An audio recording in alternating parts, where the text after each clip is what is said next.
ಇವನಷ್ಟೇ ಅಲ್ಲ, ಇವ್ರ ಕ್ಲಾಸಲ್ಲಿರೋರೆಲ್ಲ ಫೇಲ್ ಆಗಿದ್ದಾರೆ. ಆಕಾಶನು ಫೇಲ್ ಆಗಿದ್ದಾನೆ, ಬಾಲು ಫೇಲ್ ಆಗಿದ್ದಾನೆ, ಮಂಜುನು ಫೇಲ್ ಆಗಿದ್ದಾನೆ, ವಿವೇಕ್ ಫೇಲ್ ಆಗಿದ್ದಾನೆ, ರಾಕೇಶ್ ಫೇಲ್ ಆಗಿದ್ದಾನೆ, ಬ್ರೇಕು ಫೇಲ್ ಆಗಿದೆ, ಇಂಜಿನು ಫೇಲ್ ಆಗಿದ್ದಾನೆ, ಬೈಕು ಫೇಲು, ಡೆಮಾಕ್ರಸಿ ಫೇಲ್ ಆಗಿದೆ.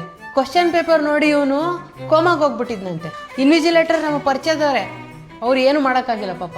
ಇಲ್ಲಿ ಶರ್ಟ್ ಒಳಗಡೆ ಚೀಟಿ ಇಟ್ಕೊಂಡು ಬಿದ್ದೋಗ್ಬಿಟ್ಟೈತೆ. ಇವನು CBSE ICSE ಸಿಲೆಬಸ್ ಓದ್ಕೊಂಡು ಹೋಗಿದ್ದಾನೆ. ಪೇಪರು ಸ್ಟೇಟ್ ಬೋರ್ಡ್ ಇಂದ ಬಂದೈತೆ. ಎಕ್ಸಾಮ್ನಲ್ಲಿ ಇನ್ವಿಜಿಲೇಟರು ಯಾಕಪ್ಪ ಕಾಪಿ ಮಾಡ್ತಿದ್ಯಾ ಅಂತ ಕೇಳಿದ್ರೆ ಇವನು, ಸರ್ ನಾನು ಕಾಪಿ ಮಾಡ್ತಿಲ್ಲ, ನಾನು ಇನ್ಸ್ಪಿರೇಷನ್ ತಗೋತಿದ್ದೀನಿ ಅಂತ ಹೇಳಿ ಕಾಪಿ ಹೊಡೆದು ಸಿಕ್ಬಿಟ್ಟಿದ್ದಾನೆ. ಇವಾಗ ಡಿಬಾರ್ ಮಾಡಿದಾರಂತೆ ಇವನ್ನ. ಯಾಕೆ ಇನ್ವಿಜಿಲೇಟರ್ ಯಾವತ್ತು ಕಾಪಿ ಹೊಡೆದಿಲ್ವಾ? ಯಾರು ಜಗತ್ನಲ್ಲಿ ಯಾರು ಯಾವತ್ತು ಕಾಪಿನೇ ಹೊಡೆದಿಲ್ವಾ? ಕಾಪಿ ಹೊಡಿಲೇಬಾರ್ದಾ? ಕಾಪಿ ಹೊಡಿಬಾರ್ದಂದ್ರೆ ಎಕ್ಸಾಮ್ ಏನಕ್ಕೆ ಮಾಡ್ತಾರೆ? ಮಕ್ಳಂದ್ಮೇಲೆ ತಪ್ಪು ಮಾಡ್ತಾರೆ ಅಲ್ವಾ?